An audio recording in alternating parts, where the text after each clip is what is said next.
हाँ जी। Good morning. आपका आज पहला दिन है क्लास में। अच्छा। इंग्लिश की क्लास में जब पहली बार आते हैं तो हम पूछते हैं भाई स्टूडेंट का स्टैंडर्ड क्या है, यानी आपकी एक्सपेक्टेशंस क्या है टीचर से। तो आप मुझे बताइए आपको कहाँ से शुरू करना है, फिर मैं उसी स्टैंडर्ड से स्टार्ट करूँगा। सर अभी तो जस्ट हमने स्कूल पास आउट किया है हम्म, और मैं नॉर्मल इंग्लिश आते रीडिंग करना और ग्रामर्स वगैरह की इतनी नॉलेज नहीं है। ठीक है। तो इसमें देखिए, आपको इतना तो पता होगा A to Z 26 लेटर्स होते हैं। ठीक है। इसके बाद जो सेकंड टर्म है आपका, सेकंड एस्पेक्ट है वो वर्ड। क्या है? वर्ड। तो जब भी हम बोलते हैं या लिखते हैं, अब इंग्लिश सीख रहे तो इंग्लिश की बात करते हैं तो हम वर्ड्स यूज करते हैं, लेकिन इसका एक सिस्टम है वर्ड्स को कैसे यूज किया जाता है। जनरली वर्ड्स को हम ग्रुप में यूज करते हैं। कोई बात बतानी है या कोई बात पूछनी है, जैसे पूछू what is your name, tell me your name. Okay. जैसे मैंने पूछा what is your name, I have used 4 words. ठीक है। आपने जवाब दिया माय नेम इज मोहित, तो माय नेम इज मोहित, कोई 4-5 वर्ड यूज करिए आपने। ठीक है। तो इसका जो ग्रुप ऑफ वर्ड्स है इसको कैसे यूज करते हैं? ग्रुप में यूज करते हैं, इन ग्रुप्स। लेकिन ये ग्रुप्स सेंसिबल होना चाहिए, यानी पूरी बात समझ में आए कि क्या पूछा जा रहा है, क्या बताया जा रहा है। तो जो ग्रुप ऑफ वर्ड्स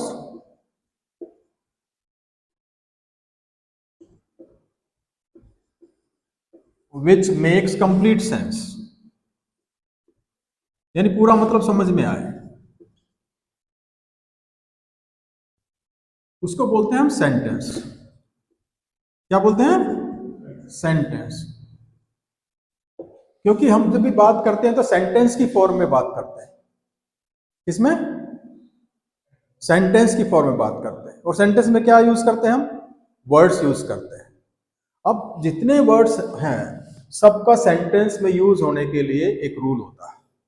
अब वर्ड्स तो बहुत सारे हैं, आप डिक्शनरी देखेंगे लैक्स में है, तो उनका अगर हम इंडिविजुअली पढ़े एक वर्ड के साथ उसका अलग से रूल पढ़े तो पॉसिबल नहीं पढ़ना और पढ़ाना। तो उसके लिए क्या तरीका निकाला, क्या मेथड डिवाइस किया? तो उसके लिए हमने पूरा जो वर्ड्स हैं उनको अलग अलग 8 भागों में बांटा। किस किस आधार पर? क्योंकि सेंटेंस में जैसे जिस तरह का कार्य करते हैं, ये 8 प्रकार का कार्य करते हैं टोटल। तो जैसा कार्य करते हैं उनको अलग अलग 8 भागों में बांटा। इसको कहा जाता है पार्ट्स ऑफ स्पीच। क्या बोलते हैं इसको? Parts of speech.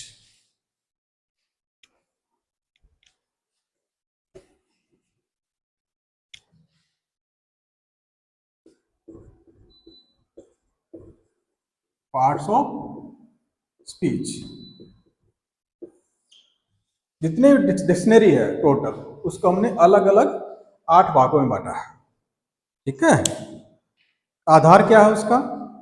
कि जैसा वो कार्य करते हैं सेंटेंस में, जैसे अगर कोई नाम को बताने के लिए यूज होता है तो उसको नाउन बोलते हैं, नाउन के बदले यूज होता है उसको प्रोनाउन बोलते हैं, नाउन प्रोनाउन के अर्थ में कुछ कहते हैं उसको एडजेक्टिव बोलते हैं, और जो एक्शन को बताता है, ठीक है, या होने को बताता है उसको हम वर्ब बोलते हैं। जो वर्ब को या एडजेक्टिव को या दूसरी एडवर्ब को क्वालिफाई करता है, मॉडिफाई करता है, उसको हम एडवर्ब बोलते हैं।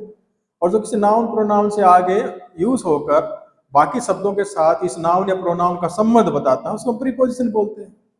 और जो 2 सेंटेंसेस को जोड़ने के लिए काम करे या 2 वर्ड को जोड़ने के लिए काम करे उसको कंजंक्शन बोलते हैं। और कुछ ऐसे वर्ड्स होते हैं जो सडन फीलिंग को बताते हैं, उनको हम इंटरजेक्शन बोलते हैं। ये 8 प्रकार के कार्य होते हैं। तो आपने देखा जैसा जैसा कार्य किया उसको हमने अलग अलग नाम दे दिया। अब ये हमने कैटेगराइज कर लिया। अब क्या होगा कि हर कैटेगरी को हम डिटेल से पढ़ेंगे। जैसे नाउन है तो पूरा नाउन के क्या क्या प्रकार हो सकते हैं, उसकी फॉर्म क्या क्या हो सकती हैं, और फिर सेंटेंस में वो कहाँ कहाँ पर यूज हो सकता है, और यूज करते समय कौन कौन सी गलतियां हम अक्सर कर देते हैं, उन सब का हम डिटेल से स्टडी करेंगे। तो नाउन को यूज करते हैं तो कोई प्रॉब्लम नहीं होगी। इसी तरह से प्रोनाउन, प्रोनाउन क्या है, उनकी फॉर्म क्या है, कितने प्रकार के हैं, और उनके यूजेस क्या हैं, उनके मिस्टेक कहाँ कहाँ हम एरर करते हैं उनको यूज करते समय, ये सीखते हैं। फिर इस आगे जब एडजेक्टिव, एडजेक्टिव कैसे कैसे हैं, एडजेक्टिव की डिग्री को कितनी है, उनको कंपेयर करने का तरीका क्या है, ठीक है, उसका कंपैरिजन में क्या क्या मिस्टेक होती हैं, और किस किस करीब 7 प्रकार के एडजेक्टिव्स हैं, सबका यूज करने का तरीका अलग है, उनके रूल्स अलग है, ठीक है। उसके बाद हम सीखते हैं कुछ एडजेक्टिव से जिनके करेक्ट यूसेज सीखने पड़ते हैं, जैसे लिटिल है, फ्यू है, तो हम ए लिटिल यूज करते हैं, लिटिल यूज करते हैं, द लिटिल यूज करते हैं, ए फ्यू यूज करते हैं, फ्यू यूज करते हैं और द फ्यू यूज करते हैं। सम कहाँ यूज होता है, एनी कहाँ यूज होता है, ठीक है। ये सारा एडजेक्टिव के करेक्ट यूसेज में आता है। उसके बाद हम वर्ब, तो वर्ब कितने प्रकार की, पहले वर्ब को पूरी डिटेल्स की परिभाषा समझते हैं। वो कितने प्रकार की वर्ब है, जैसे वर्ब फाइनाइट होती है, वर्ब नॉन फाइनाइट होती है, वर्ब एक्टिव होती है, वर्ब पैसिव होती है, वर्ब ऑफ इनकम्प्लीट प्रेडिकेशन है, काजेटिव वर्ब्स हैं। तो इन सारा हम सीखते हैं, इनको पहचान करते हैं, फिर इनके यूजेस सीखते हैं, ठीक है। फिर उसके बाद मूड होते हैं, वर्ब के मूड होते हैं। वर्ब के 3 मूड होते हैं, indicative mood, imperative mood and subjective mood. इनका तीनों का अलग अलग यूज है।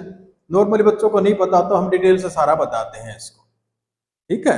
फिर एडवर्ब, यानी काम कैसे होता है, कहां पर होता है, क्यों होता है, ये जो बताएगा वो एडवर्ब है। या जब एडवर्ब की डेफिनेशन जब हम कहते हैं 3 पार्ट ऑफ स्पीच को मॉडिफाई कर सकता है, वर्ब को, एडजेक्टिव को और दूसरे एडवर्ब को। एडवर्ब की फॉर्म, एडवर्ब बनते कैसे हैं, किससे निकलकर बनते हैं, एडजेक्टिव से निकलकर बनते हैं, कैसे बनते हैं। एक सिंगल वर्ड भी एडवर्ब होता है, एक फ्रेज भी एडवर्ब होता है। तो और इनके प्रकार सीखते हैं, फिर इनके यूजेस। हम ये बिगिनिंग में भी आ सकता है सेंटेंस के, मिडिल में भी आ सकता है और एंड में भी आ सकता है। तो किसको बिगिनिंग में यूज करना है, किसको मिडिल में यूज करना है, किसको एंड में यूज करना है।